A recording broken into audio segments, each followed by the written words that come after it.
কেউ ভগবানকে পেতে চায়, কেউ দেখতে চায়, কথা বলতে চায়।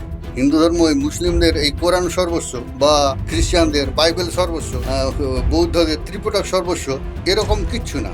এই সমস্ত কিছু পারাবার শেষে মিলিবারে এসে আজকে আমরা সব মিলেছি।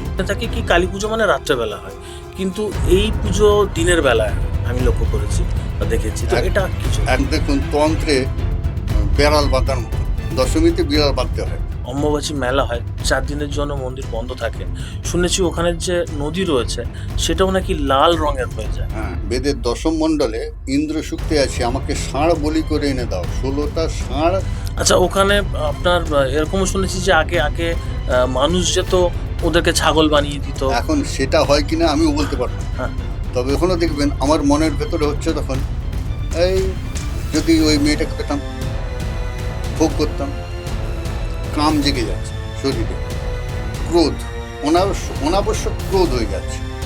যেরকম আছেন যারা ঋষি, তারা সবসময় ধ্যান করে যাচ্ছে, বছরের পর বছর ধ্যান করছে, কিন্তু একজন সাংসারিক, সে ভগবানকে লাভ করার জন্য, ভগবানকে পাওয়ার জন্য সে কি করে?